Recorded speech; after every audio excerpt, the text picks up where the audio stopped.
Third person aiming is cursed. Deadlock especially. Okay. Dude, I thought that was Mr. Beast.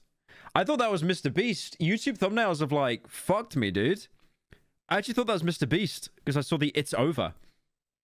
That aiming in third person. Please let this video be attacking third person games, bro. I'm begging. Please attack third person games. Please, God. Please. Games doesn't quite feel right or feel as comfortable as it does in first person. Well, if you do, you're not crazy. There are some surprising differences that I'll show you, and I'll also cover how best you make use of this information so you can aim comfortably and accurately in both formats. Did you know that with your character offset to the left, like in most third-person games, it takes more mouse movement to move your crosshair to an identically positioned target when you aim to the left? Third-person games are a scam because you can literally hide behind the corner. Because I've played third-person games competitively where the bullets don't come from your gun, they just come from the camera. So you can be someone camped behind a wall, just shooting at someone, not exposing yourself, and there's no risk. Left, and it takes less if they're on your right. In both scenarios, the target is positioned 90 degrees to the side of my character, and my camera is the same distance away. Yet you can see when aiming left, I end up having to look behind me to get my crosshair on. Third-person games are peak. Play The Division or Ghost Recon. Okay, so dead game and mid-dead game. Okay. To the target. With Kovacs sensitivity matcher, I can see that this took 6,000. The thing is, right, like, third-person games aren't bad, but it's like, I feel like for a third-person game, for me to play it, it's got to be an 8 out of 10. And then if it's a first-person game, it could literally be like a 6 out of 10. It's so much easier for me to enjoy a first-person game compared to a third. 1,000 counts of mouse movement, and when aiming to the shit example, Ghost Recon laugh emoji. No, that was awful. Like, I take him out the back and glue him, like shoot him. That was bad. You could have said The Witcher or something, man. Right, I'm still looking in front when my crosshair lands, and it only took 30. he really used The Division as an example of a good game. That was 200 counts this time. My mouse sensitivity is technically Resident Evil. Depends which ones. I mean, I played 5 a ton as a kid. That was really fun. This Max Payne. Ooh. Nah, I played through Max Payne 3. I installed a first-person mod. Same all the way around. It's the Helldivers 2, dead game. Exact same mousepad distance. Warframe, dead game. To aim 90. Risk of Rain. Ooh. Ooh. Red Dead Redemption 2. I just play it in first person. Degrees left and 90 degrees right. But because of this camera offset, the position of the target on my Red Dead 2 is peak, but playing it in first. I'll be honest. Red Dead 2 is one of those games where it's actually better to play it in third person than first person because it feels like first person for Red Dead 2 was such an afterthought. Screen changes depending on the direction I'm aiming. It's almost like you're playing on Red Dead Redemption 2 has a solid community. Are you doing a bit? Oh, Risk of Rain 2. Sorry. Yeah, I know the community is like molded over Gearbox at the minute. 2 different sensitivities depending on which way you're moving your crosshair, and in my opinion, this is the biggest culprit for third person feeling off, particularly for aim enthusiasts and for people with a flick heavy playstyle. Let me show you why this is happening. When playing in first person, your camera is typically placed somewhere. Any Souls game? Yeah, Souls games are literally unplayable. Like, that is a game that you could not play in first person. I remember, like, Iron Pineapple, who's like a really goated YouTuber. He did like a series, like, where I think Dark Souls 3 was modded and it was first person. It was just awful. In the head of your player model. Like, it looked cool, but like, you would not be able to complete the game like that. Unless you were absolutely god tier cracked. The aiming you do pivots from that one point. But in third person, things get a little more complicated. You have your camera offset on the X-axis, which in-game is forward and backwards, and in most games you have a Y offset, so left and right, placing the character to the left side of the screen. There is also usually a Z offset, so up and down. Kane and Lynch 2, I don't think that had good gameplay. Kane and Lynch 2 was a very generic game. The style of the game is what made me do a video on it. Like the handheld recording, the fact that when you died, it's like the cameraman behind you was also shot. Like all the little choices they made and how gritty the story was, like made that game cinema. But like the gameplay itself was kind of eh. But it's all the little touches they did. Like when you fired like an LMG and it was loud, it was so loud it would like fry the audio and stuff. It's all those little changes. Down that places the camera a little higher up than the player character. These variables can... Last of Us. You know what's funny about The Last of Us? That game, I played it through on the hardest difficulty. It's one of the easiest games I ever played. Because Snoys do not know the bliss of using a mouse and keyboard. Like, it is so easy to line up headshots in The Last of Us from like the other side of the map with a mouse. It's crazy. Can be configured in all sorts of ways. Paladins has... I remember playing The Last of Us 2 when it came out on No Games 5, and it was just like... Getting shots was just impossible. It's so difficult on a controller. No Y offset and a larger Z offset to compensate, but most games go for this over-the-shoulder left side perspective. The tricky yet necessary... I hate when the camera's so zoomed out in third-person games. Like, it's not close to you like Gears of War. It's like really zoomed out. Because it just doesn't feel like anywhere near as immersive. I feel like I'm watching a film, not playing a game. Max Payne, I already said I ran through that on a first-person mod. Have you seen the video of some guy making fart noises at Blady in Brixton? I have seen that video. I know the exact video that you're talking about. Is that the video where Blade's driving off and he's going... Least autistic Blade fan. Carnal Instinct? Shut up. Shut up. I bet that's a third-person game. Thank you, Nitroog, for joining. The thing here is that your aiming pivot point is still inside your player character. Mass Effect? Dude, Mass Effect is not fun. I hate to admit it. You will never... I hate to be the bearer of bad news. You will never see a Mass Effect video from me. Because that game is so fucking boring to play. I can't stand it. The first game actually killed my joy that much that I refused to play 2 and 3. I played demos for 2 and 3, that's it. If it was sitting at the camera position like it does in first person. The combat in the first Mass Effect is so bad, man. It's just awful. God damn. The entire thing is just weapon overheat Andy, hiding behind cover, waiting. It sucks. Aiming around would also move. Like, I'm sure 2 and 3 are great. I remember playing the demos as a kid. But I'm not playing through that because how bad the first one is. Move your character, which would be rather problematic. So we have a locked X offset, meaning our camera has to stay this distance away from the character. Standing near walls can change these locked offsets, but mostly this doesn't matter. We also have a locked Y offset, so... You like Tally because of a demo? No, there was art online, and I was young. Our crosshair has to stay this distance away from... you like any metal bands? There's one called Meshuggah, they sound like Doom soundtrack. Thank you, Mac, for the 10. I'm not sure what that is. Sorry, man. I thought you were going to say Metal Gear Solid. Our character, they're not allowed to be decoupled and move independently. In this example, we have our player character and camera pivot point in the center here. This inner circle represents the Y offset. So I know other games have like auto aiming and stuff. Like, I think Crobecat did a really good video about like auto aiming in the Halo games. How there was like almost bullet gravity, if that makes sense. Like if you shot near a target, the bullets had a higher chance of like just curving towards the target. It was kind of weird.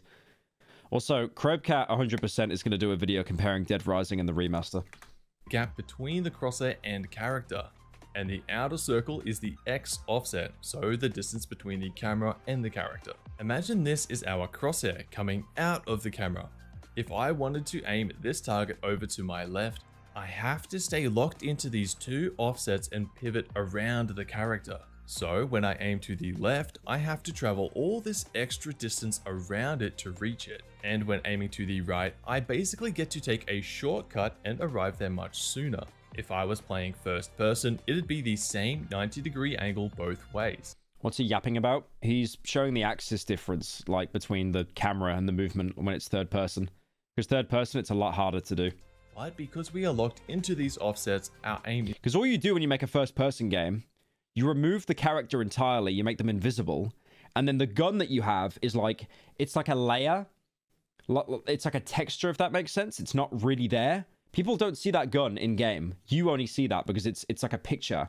And then when you look down and see your legs as well, that's like also just, it's like a texture that you only see from that perspective. Because obviously if they just put a camera inside a character's head, there'd be so much clipping and stuff and you'd see everything.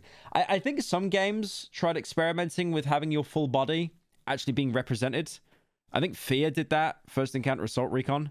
Because that game is very like, When you play that game, you feel like your character is like you're like controlling a tank. It's such a clunky game, but I think that's because like you actually there is actually a camera in your character.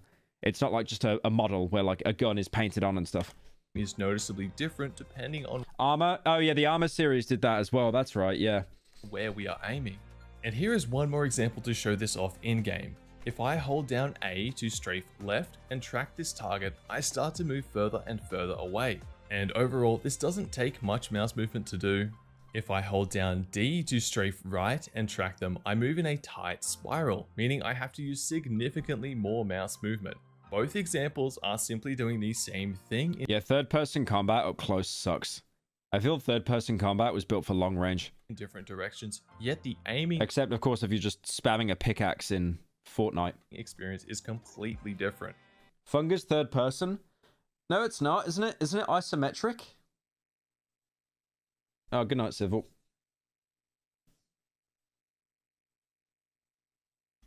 To sum this point... Don't want to pry, but why don't you collab with Memulus or Willany anymore? Did I ever collab with them? I don't think I ever collab with Memulus once.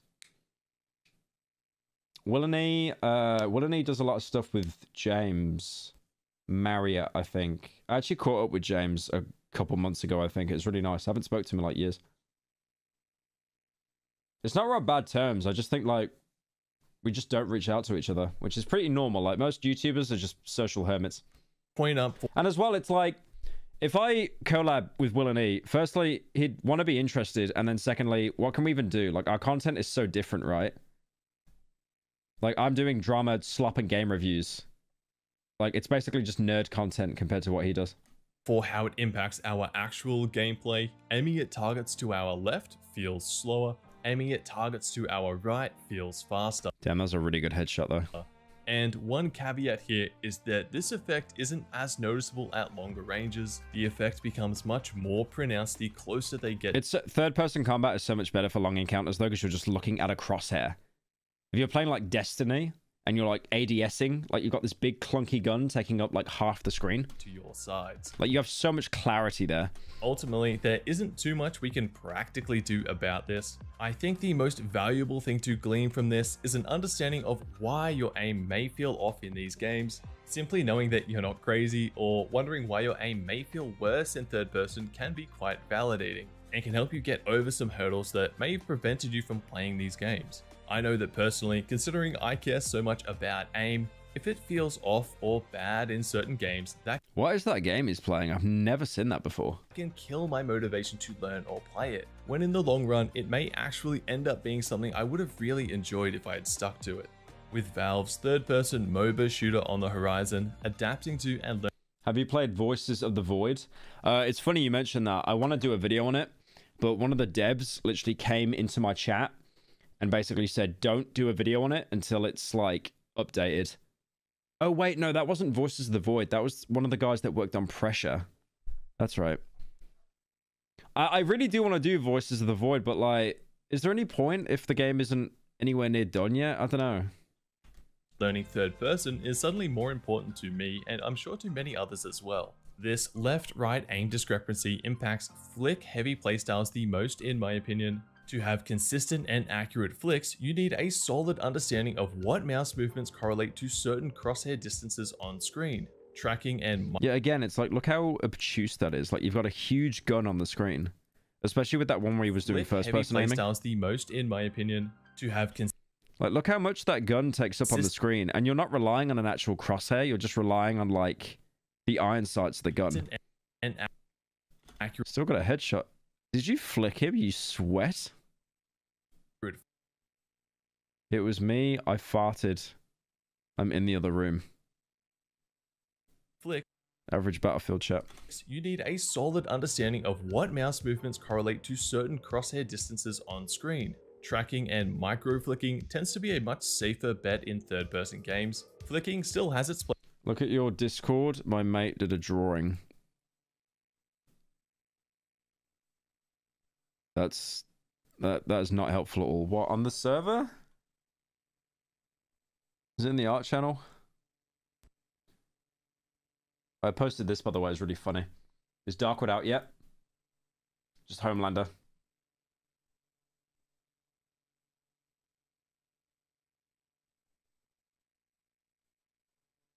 Is that Mr. Beast? Oh my god, I thought that was Mr. Beast. Oh my god. Oh, it's really based though. I like that. I like that. Great stuff, great stuff. Place, of course, but if it's causing you trouble, you may want to lean more heavily into tracking. Close range tracking in particular is easier in third person too, which I'll get to in a moment. The second main point of confusion that's worth covering is how it impacts field of view. A common example I can... Why is the art channel gay? Because it's an art channel on Discord. Like, are you really surprised?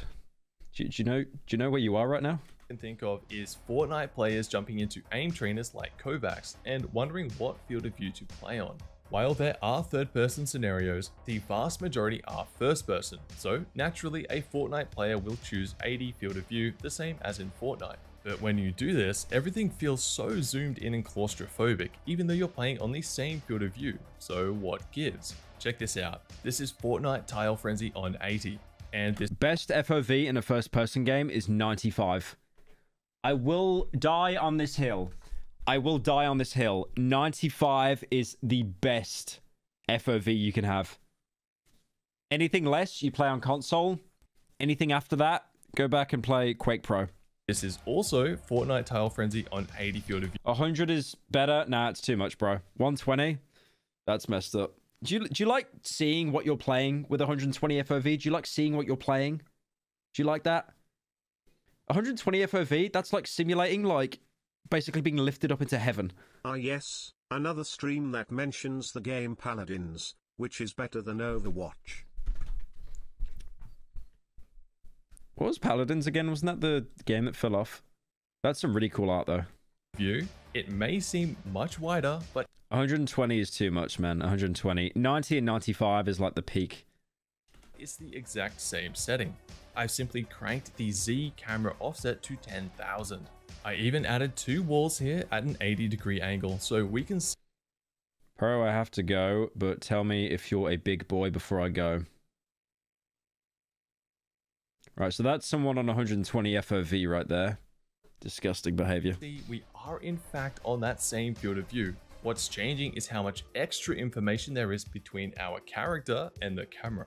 I go into it in more depth in my screen distance video, but the quick version is that the higher your field of view, or the further your screen or targets are away from you, the slower they appear to move and the slower your mouse sensitivity feels when aiming at them. For this reason, there is no perfect way. I mean, the higher the FOV, the more of an advantage you have, technically, because you can see more on your screen. But then the downside is everything is shrunk down. So you need to have more precision. To convert sensitivities between... It's basically just getting more peripherals. First and third person perspectives, playing on your Fortnite sensitivity. What does Sweats play on for first person games like pros? I'm guessing they have FOV either maxed out or the smallest amount. And FOV in a first person game or scenario. Dude, I remember playing Dishonored on Xbox with the FOV and it was just like, it was like I was just... It's like my character's neck was like 10 feet long. It was so weird. It might technically be the same. They always have it on maxed. Yeah. But it will feel faster because your targets appear to be closer to you. The bigger they are on your screen, the more screen distance they travel. It's why standing in front of a target on first person makes the enemy appear to be moving very quickly. But when toggling to third person, they are taking up much less of our screen and moving across fewer pixels. So they appear to move slower even though their movement in-game hasn't changed at all. For our gameplay, the takeaway here is that tracking close range targets is much easier than in first person. Despite them being so close to us, they don't appear to move nearly as fast as they would in first person. The trade-off here is that tracking distant targets can feel more difficult. For long distance aiming, whether it's clicking or tracking, you'll likely find it beneficial to rely more on your movement to help you aim, rather than... So they literally just admitted in the video that third person is easy mode. And always use... And also, to be fair, that example he made that further away you want to use first person, I do disagree. In Fortnite, you would probably use third person. Unless you had a sniper or something that could ADS. Your mouse to move these tiny distances. It depends on the game, of course, but in general, I recommend setting up your sensitivity so you can aim and especially track close and mid-range targets well, and rely more on movement to cover the long distance aiming. So if you're typically a low to very low sensitivity player, you may want... Thank you, Doddle, for the month. Want to ease up a little to be more useful in more situations? Remember, the field of view is often very low in third-person games. You may see a decent amount of information in front of you with the X. Dude, I haven't played Fortnite in so long. You couldn't even aim down sights back when I played it. Offset, but the only gun you could actually ADS with was the sniper. Above and especially behind can feel incredibly hard to adjust to if your sensitivity is too low. And that is especially true if you have to react to something on your left side. And another relevant recommendation here would be to not convert your... Oh my god, what is this game? That guy, he had no recoil. Did you see that? Left side. Is he playing with a laser gun? What is that? Another relevant recommendation here would be to... There's no recoil. Not convert your sensitivity from a first-person game. Oh, dude, the finals is so good. I love the finals. I'm so disappointed it fell off. That was such a good game. Oh, that was Concord? Was it actually Concord? I haven't even seen any gameplay of it, man. That's genius. I think I saw Critical play it a little bit, but like I never played it myself. To third person. And also not to get caught up on what centimeters per 360 you're playing on. Play the game and adjust it to suit the aiming for this new camera perspective and the aiming demands of that particular game. 45. Please get a better PC, young man. This frame rate for Fortnite is horrendous. Centimeters per 360 may sound low to you in a high field of view game like maxed out Apex, but 45 centimeters is quite reasonable. I wish I enjoyed Apex. I think I'm actually having fun with Overwatch 2 at the minute. But Apex is lower. The problem is with me, I always pick a character that looks cool. I don't care about their abilities. So in Apex, I always pick Bloodhound, but Bloodhound literally has the most dog shit abilities in the game. Field of view games like Overwatch or Zero Build Fortnite. This comes back to the pixels. Did they buff Bloodhound yet? Or is Bloodhound still dog shit? Pixels per degree, but I've covered that in other videos, so check them out if you want to know more about this. And finally, I'll quickly touch on some visual quirks of third person that can contribute to some of the weirdness you may experience. With a left side offset, a target on the right side of your screen is larger than if they were on the left side. The older I get, the more I realize I don't like games about aiming. In this example, the right side is 9 centimeters, the left is... Bloodhound got buffed a while ago. Well, I might install Apex as long as you're not being hacked if you're playing the game now. 8 centimeters and the center is 6 centimeters. You must not know how to press Q. I mean, being able to scan everyone in range isn't that good. It's normal for targets to be smaller at the center of the screen, even on first person, but what changed? Every game is about aiming and it's so intense. Blood, I'm trying to relax. Yeah, I saw this resurgence on TikTok, like all the little zoomies, like all the little 12-year-olds. They're actually getting sick of like competitive games and they're playing like story-driven games and stuff like that. And it's like, oh my God, the next gen is not cooked. We might actually be saved. Because you're on about sweats and that, right? You're on about comp shooters. There's a sick drawing of you in the media chat of your Discord. Thank you for the 5. Why didn't you just put it in art?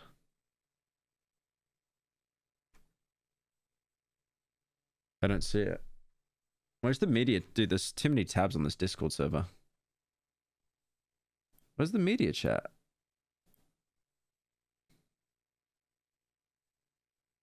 Oh wait, I see it.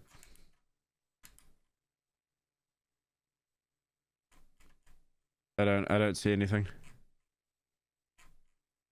Yeah, I don't see anything. Maybe ask one of the mods to bring it up or something, but I don't see anything in the media tab. Changes with third person is how each side places your camera closer or further to the target, rather than the same distance. And one last quirk is how much the scene on our screen shifts while aiming. When aiming left and right like this, you can actually see the path the camera is taking to move the crosshair around.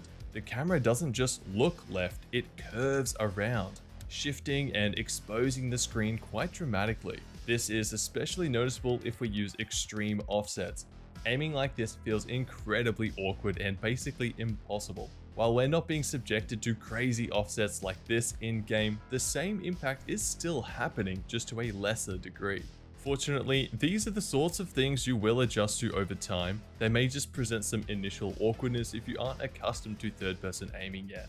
To help myself learn more about third-person aiming and to adjust to it as quickly as possible, I started making a custom Fortnite map. This is why, like, I feel these Battle Royale games should force a first-person view, because it's like, Being a coward and hiding behind a tree or a rock, you can literally peek and just see where like everyone is. That would let me get my aiming reps in. I feel more anxious playing Fortnite than Tarkov. As I didn't like how much downtime popular combat maps have, and the battle royale modes especially have far too much downtime for what I wanted.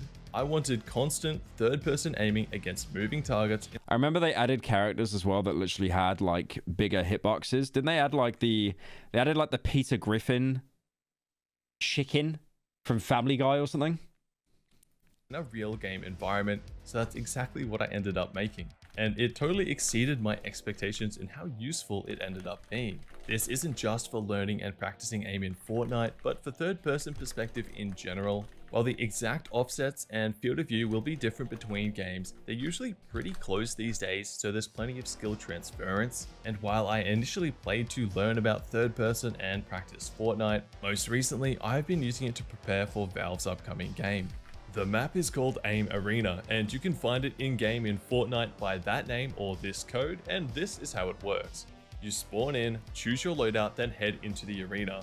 If there are less than 2 players in that arena, it automatically populates with free-for-all bots, so you always have something to aim at. You fully heal on kill, have instant reloads, and if you die, you instantly respawn inside the arena for no downtime. If you want to break or to change loadout, you can shoot the exit signs to teleport back. Aren't bots in Fortnite just really stupid as well? They're nothing compared to like Tarkov bots. They can just snipe you from across the map. Up. Every 3 minutes, a random event occurs. This can include all sorts of things like low gravity so you can aim at flying targets, grind rails spawning everywhere, cover rising out of the ground, being plunged into darkness, everyone being teleported to the center, being frozen in place for static aiming, and so on. There's also a chance at rare combo events with 2, 3, 4, or even 5 events occurring at once. These events can provide variance in what you're aiming at, but mostly they're just fun and make practicing that bit. Did Tarkov die out from that whole situation? No, it's still doing really well. More exciting. I highly recommend checking it out to get in third-person aiming reps, even if you don't plan on playing Fortnite itself. If you do play it and enjoy it, please consider giving it a favorite. I imagine that must help with the algo. And that about covers everything we need to know about the mysteries of third-person aiming, why it can feel strange, and how best to overcome this. If you would like to support me, please consider checking out my Clawmate mouse mod, custom gaming sleeves. Oh mate, buy me mouse, mate. And other. Yeah, that was